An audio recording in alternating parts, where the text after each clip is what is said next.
Alright mga dudes, good evening. Tayo ay may papaano lang ako sa inyong video. Kasi kanina, di ba, nag-hearing ang TRICOM. Inimbita nila yung mga vloggers. Nasa 40 vloggers yata, halos mga DDS. Kasi nakita ko doon, dalawa lang ata yung mga insimado vloggers doon . So, kanina, siyempre kanya-kanyang privilege speech yung mga chairman. So itong si Abante hindi nakapagpigil kasi itong mga political vloggers ng DDS hindi umattend ng hearing. So instead na mag-attend sila sa TRICOM hearing, pumunta sila sa Supreme Court. So doon sila reklamo nila yung TRICOM, paninikil ng privilege speech. So nagbigay lang sila ng mga alibay nila in writing. So binasa itong si Joey Divibre, isa talagang matindihan, matinig na mag-opinion o komento. Hindi nakatiis si Abante na magmura. Kasi ito talagang tumitira sa kanya ito si Joey. Kalimitan ito talaga yung matinding magbatiko sa kanya. So ito yung kanyang patotsada kanina kay Joey Divibre. Kasi hindi nga sila nag-attend. Ito ipakita ko sa inyo. My query is if we have invited a certain Elizabeth Cruz, aka Joey Divibre, Mr. Chair. If we have invited her and she has an excuse letter, may I know what was the excuse, Mr. Chairman? Ito pala si Joey Divibre, UP graduate din pala ito, kay pala matalino. Please, matapang sa social media. Bubulong-bulong. Thank you, Mr. Chair. Miss Elizabeth Joy Cruz was invited and she sent an excuse letter via email. Ano po yung kanyang excuse letter? Ano yung dahilan? Huwag ka raw kausap kasi pangit ka. One moment, sir. I'll get it from the chair. Thank you. Pangit ka raw. Pangit na pastor. Mr. Chair, Comsec, can you kindly also try to tell us those resource persons who have not attended this committee hearing?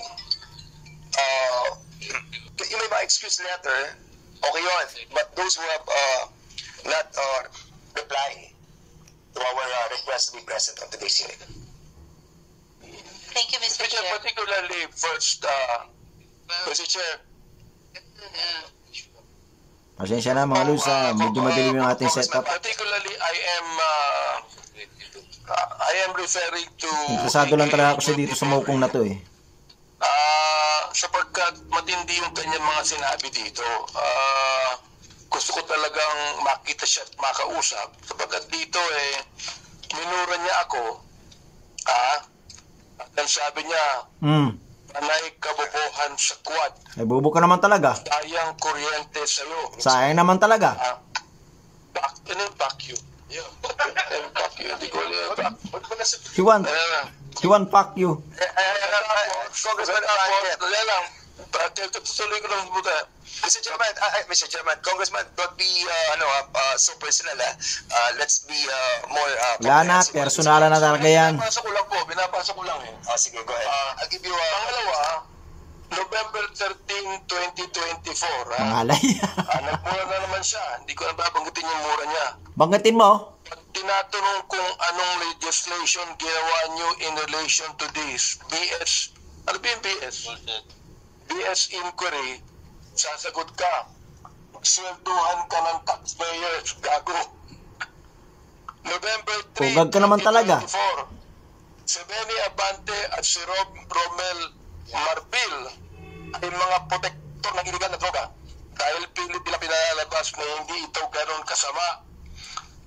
Gano'n naman talagang ginagawa nyo Si Dan Fernandez and H. Barber survey are depressing.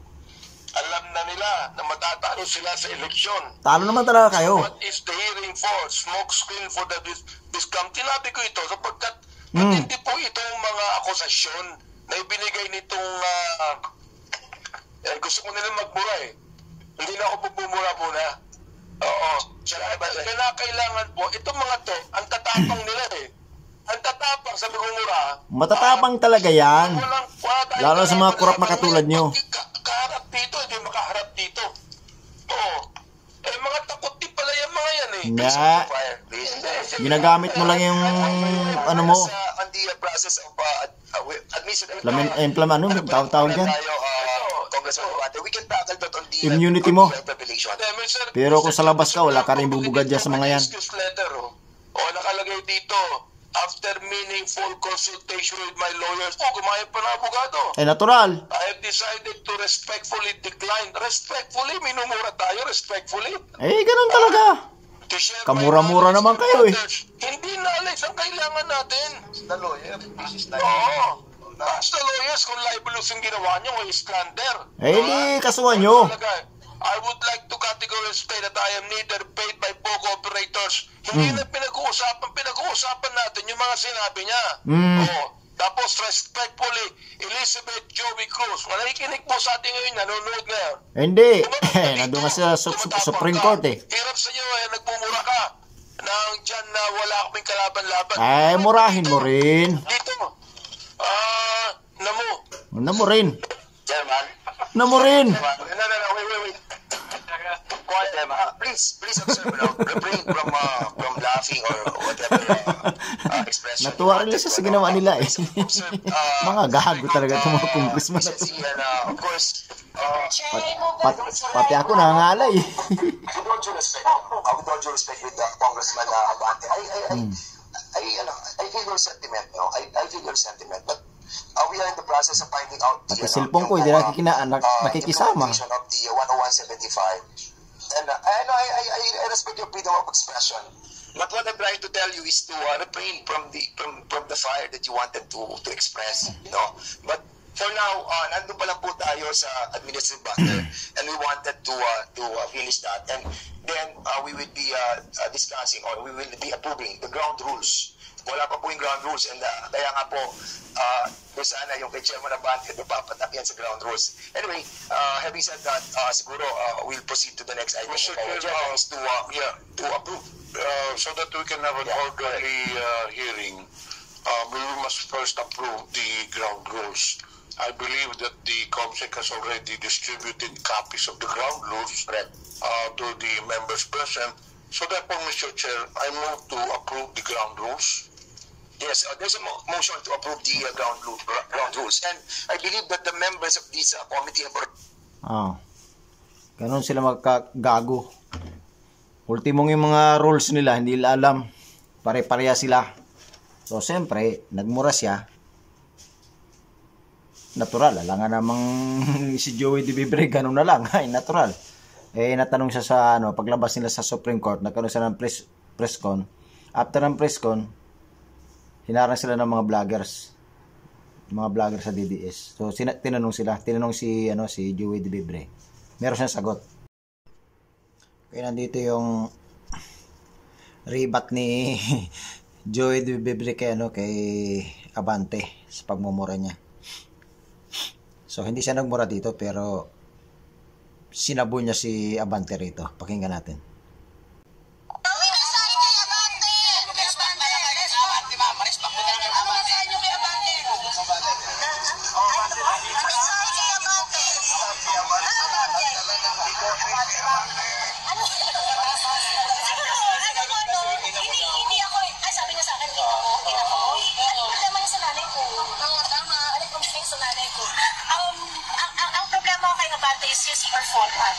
His performance as a congressman, is he representing the voice of his constituent?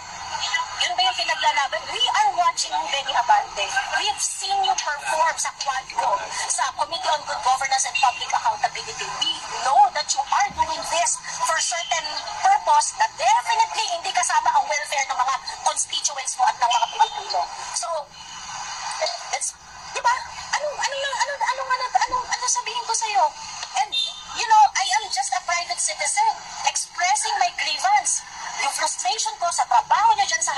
representative.